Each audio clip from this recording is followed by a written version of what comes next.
पिताजी, मेरे लिए आते वक्त चॉकलेट केक लेते हुए आना। आज मेरा बहुत मन कर रहा है चॉकलेट केक खाने का। और मेरे लिए गुलाब जामुन लेकर आना पिताजी।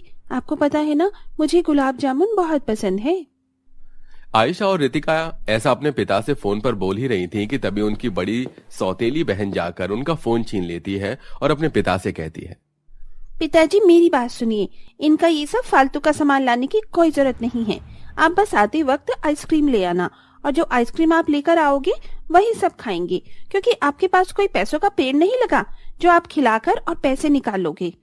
दिशा इतना कहकर फोन काट देती है, जिसके बाद वो अपनी सौतेली बहनों से कहती है, मेरे पिता से कुछ भी मंगवाने से पहले 100 बार सोचा करो।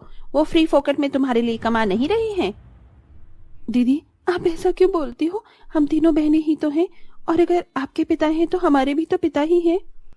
आप इस तरह कहकर हमसे हमारा अधिकार क्यों छीनती हो? अधिकार छीनने वाली बात ही क्या है?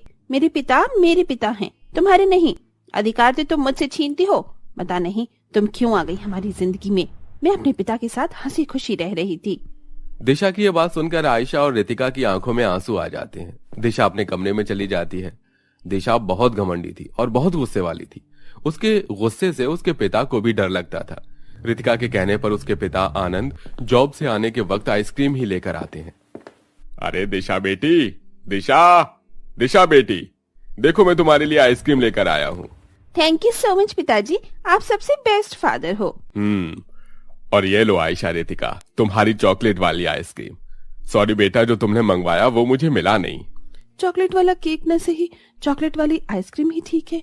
कोई बात नहीं पिताजी, हम इसमें भी बहुत खुश हैं। गुलाब जामुन तो मैं हमेशा खाती ही रहती हूँ, आज चॉकलेट वाली आइसक्रीम ट्राई कर लेती हूँ। आयशा और रितिका को इस तरह खुशी से आइसक्रीम खाते हुए देख दिशा मनी मन जलने लगती है। उनकी पसंद का तो कुछ भी नहीं आया। मेरे पिताजी कितने अच्छे हैं, सिर्फ मेरी ही पसंद को लेकर आते हैं। देखो तो इनकी फेक हंसी। दिशा इस तरह सोचकर वहां से अपने कमरे में चली जाती है। ऐसे ही दिशा अपनी सौतेली बहनों को हमेशा ये जताती रहती थी कि वो उसकी सौतेली बहनें हैं, और जितना हक पहली बेटी होने का उसका है उतना उनका नहीं है। उफ, बहुत गर्मी हो रही है आजकल। पिताजी, मेरे कमरे में एसी लगवा दो ना प्लीज। ठीक है बेटी, लगवा दूंगा तुम्हारे कमरे में एसी। दिशा के कहने पर आनंद उसके कमरे में एसी लगवा देता है, जिसके बाद आयशा और रितिका भी बहुत खुश होती हैं। अरे, वो हमारी बड़ी बहन के कमरे में एसी लगा है, चलो वहाँ चलकर एसी की हवा खाते हैं। हाँ चलो। रितिका और आयशा दोनों बहनें अपनी सौतेली बड़ी बहन के कमरे में एसी की हवा खाने चली जाती हैं। वो दोनों आराम से बेड पर बैठती हैं कि तभी बाथरूम से दिशा बाहर आकर उन्हें देख लेती है। तुम्हारी हिम्मत कैसे हुई मेरे कमरे में आने की? चलो निकलो, अभी के अभी यहाँ से निकलो। बस गर्मी लग रही थी इसलिए यहाँ आ गए थे। गर्मी में तुम्हारी जगह यहाँ एसी में बैठने की नहीं, बल्कि रसोई में खाना बनाने की है। अब तुम दोनों चले जाओ रसोई में और जाकर खाना बना लो। दिशा के इतना कहने पर बेचारी दोनों सौतेली बहन कमरे से बाहर आ जाती हैं। इसके बारे में उनकी माँ हेमलता को कुछ भी नहीं पता था। आज मेरी दोनों प्यारी बेटियां क्या बना रही हैं? आज मैं कचौरियां बना रही हूँ माँ, और मैं चटनी के साथ रायता बना रही हूँ। चलो अच्छी बात है। सबसे पहले अपनी बड़ी बहन के लिए खाना निकाल देना, मैं उसे अपने हाथों से देने जाऊंगी। हेमलता खाना बनाने के बाद अपने हाथों से थाली सजाकर अपनी बड़ी सौतेली बेटी के कमरे में लेकर जाती है। दिशा देखो, मैं तुम्हारे लिए खाना लेकर आई हूँ। किसने कहा था आपको खाना लाने के लिए? मुझे अभी भूख नहीं है, इसे लेकर चली जाओ यहाँ से। अरे बेटी, सामने आए खाने को ऐसे ठुकराते नहीं है। चलो तुम खाना खा लो।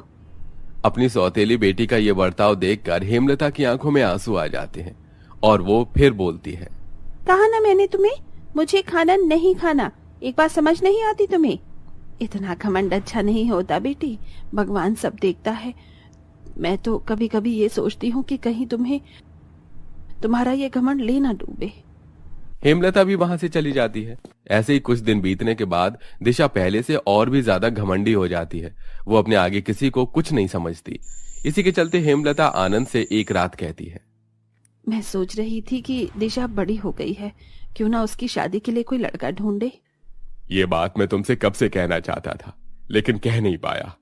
एक लड़का मेरी नजर में है, पढ़ा लिखा है और अच्छे परिवार से है। ठीक है, फिर एक बार दिशा के लिए लड़का देख लीजिए। हेमलता के कहने पर आनंद लड़का देखने के साथ साथ रिश्ते की बात को पक्का भी कराता है। बहुत जल्द दिशा की शादी अमीर परिवार में हो जाती है, जहां उसे जेठानी, नंद, सास तीनों मिलती हैं।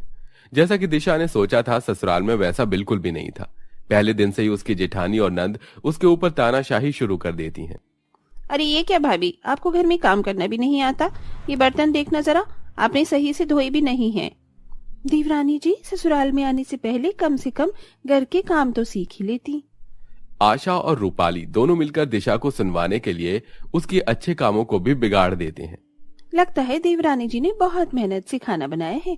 थोड़ी मेहनत मैं भी दिखा देती हूँ इनके खाने में। आशा बहुत सारा नमक और मिर्च खाने में डाल देती है और वहां से चली जाती है। जब दिशा सभी को खाना परोसती है तो इतना नमक और मिर्ची वाला खाना खाते ही सब लोग खाना मुंह से बाहर निकाल देते हैं। बहू, ये क्या बनाया है तुमने? खाने में सिर्फ नमक और मिर्च ही लग रही है। अरे मारना चाहती हो क्या हमें? नहीं माँ जी, ऐसा कुछ नहीं किया मैंने तो। खाना बहुत ही अच्छे से बनाया था, सब कुछ बराबर डाला था। दुर्गेश्वरी दिशा के सामने खाना फेंक देती है। ये देखकर उसे वो दिन याद आ जाता है जब उसने अपनी सौतेली माँ के सामने खाना फेंक दिया था। आइंदा से ऐसा दोबारा नहीं होना चाहिए। इस तरह दुर्गेश्वरी गुस्से में उठती है और वहां से चली जाती है। उसके बाद दिशा रोते हुए अपने कमरे में जाती है और अपनी सौतेली बहन और माँ को याद करते हुए रोने लगती है। मैंने किस तरह अपनी दोनों सौतेली बहनों के साथ बुरा बर्ताव किया, फिर भी कभी भी उन्होंने मुझे कुछ नहीं कहा। मेरी सौतेली माँ, उसे तो मुझे अपनी माँ से भी ज्यादा प्यार करने की कोशिश की, लेकिन हमेशा मैंने उसकी ममता को ठुकरा दिया। ये सब मेरे ही करने का फल मुझे मिल रहा है। काश कि मैंने उनके साथ ऐसा कभी न किया होता। दिशा रोते हुए खुद से ये सब कह ही रही थी कि तभी उसके नंद, जेठानी और सास तीनों कमरे में आते हैं। साथ में उसकी दोनों सौतेली बहनें और सौतेली माँ भी होती है। जब उसकी शादी हुई थी तो हम लोग बहुत खुश हुए थे और एक दूसरे को कह रहे थे कि हमारी सौतेली बहन चली ससुराल। लेकिन आपके जाने के बाद आपकी बहुत याद आई, आपका गुस्सा करना, नाराज होना, सब कुछ। सौतेली होने का मतलब ये नहीं कि रिश्ते सिर्फ खून के ही होते हैं। जो रिश्ते दिल से निभाए जाए वो खून के रिश्तों से भी ज्यादा मजबूत होते हैं। तभी हेमलता भी कहती है, तुम्हें बस तुम्हारी सौतेली बहन और मेरी कदर दिखाने के लिए एक छोटा सा ड्रामा था।